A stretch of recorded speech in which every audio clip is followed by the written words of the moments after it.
African Americans are, and the African American male are greatly misunderstood. There are a lot of preconceived notions about them. Stereotyping is rampant, and often, more often than not, it's negative. But I've experienced so much racism until it isn't even comfortable talking about it any longer. But it's real, and we need more than a discussion. I was not in my home state of Minnesota, but I was in Detroit, Michigan, in my parents' neighborhood. I was walking through the neighborhood in regular clothes, and a neighborhood security guard stopped me and asked me who I was, what I was doing there, and if I had any ID.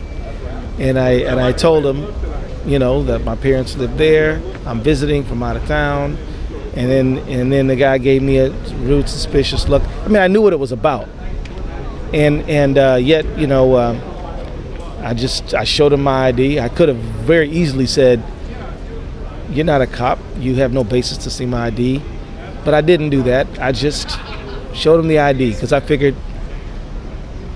why, we don't need the hassle, you know. So we went on. So I went on my way, but I knew, walking away from that experience, that it wasn't how the world's supposed to work.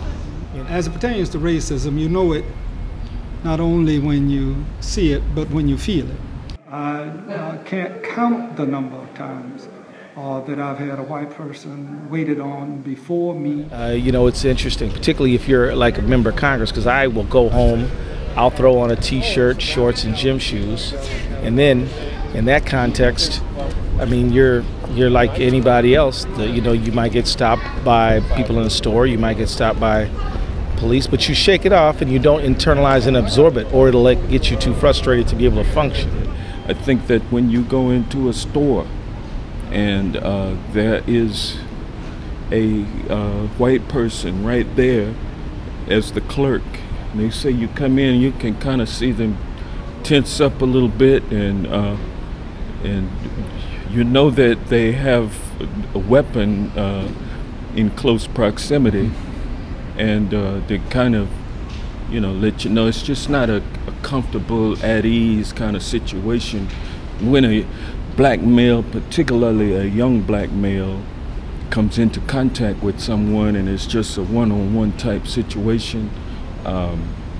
They think the worst instead of just expect you to be just a kind-hearted individual. Yeah, I mean, when I was a teenager, you know, I remember, you know, when I said, "What do you want? You know why you stopped me? I know why you stopped me." I got my voice up, I got my hands waving, and then the squad cars will start showing up, you know, and then it's gone, and then it's a problem. Then it's bad, right? Mm-hmm. Then it's all bad, right? I've actually been in a fight as a teenager, being called a nigger in a sporting goods store in Orlando, Florida, and I hit first in that particular instance and beat the living daylights out of him in the store, mm-hmm. and was ultimately accosted by the police as well. That one was a lawsuit that was settled in my favor. And so when I park downstairs and I come to the elevator and press the button, and those doors open up, and you can see the fright on a young white female's face. You can feel her tense up as she walks past, you know, trying not to make eye contact with you because she doesn't want to believe that she's in danger. So she thinks if she just ignores it, it will go away. But you feel that.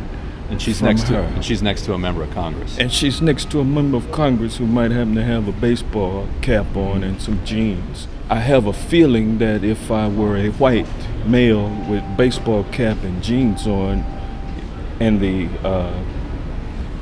elevator door opens, that she would feel less afraid. And so little things like that happen to me all the time. Even here in the United States Congress, you can listen to us sometimes when we're making a point, and you'll see people get up, whether it's in the Democratic caucus or in the whole Congress, they'll get up and leave rather than pay attention to what we're saying. Let me just be blunt. Look at a high school, and you'll see the black kids sit here, the Latino kids sit here, the white kids sit here. Go up in the gallery and look on the House floor. And I can show you where the Latinos congregate, where the blacks congregate, where the blue dogs congregate, where the cats congregate. I can show you that. That is a manifestation of the kind of thing that needs to be broken up. I would prefer we even be assigned seats so that we have to get to know each other, and make it cross aisle even, as it were. But that isn't going to happen. That's just a dream of mine. Even when I have this badge on and I'm with white congressmen, people tend to look at the congressman, at the white congressman, before they look at me. You can see it. I mean, it happens all the time. Just those kinds of experiences. It's kind of interesting, the antenna that black people have looking at this prism and being looked at through this prism of racism all the time. If you're walking down the street at night and someone looks around at you, I get the feeling that they think I'm following them. So I do everything I can to try not or try to mitigate their fear. It's just inherent, and that's something that we as a people, black males as a species, I think we probably share those feelings. Some of us react to them differently. Some people don't care. I don't want anyone to be afraid of me. I think that most people just put on their armor and they work through life and try to stay positive and optimistic, knowing all the time that you carry a degree of vulnerability that's unfair, but so what? I have a young man who's 22 years old, and I share with him all of the things that I go through, even in the situation that I'm in now. And I tell him what to look out for, what not to get uptight about, and how to maintain your composure at all times, and just think through things and don't take it personally. After the Trayvon Martin case, my children, who are young adults, and came by. We had Sunday dinner, and they all were really upset. They were angry, and I ended up having a fatherly conversation, which I don't think that, which in a perfect world I wouldn't have to have. And it had to do with one, no jury, no police officer, no law enforcement official can define who you are.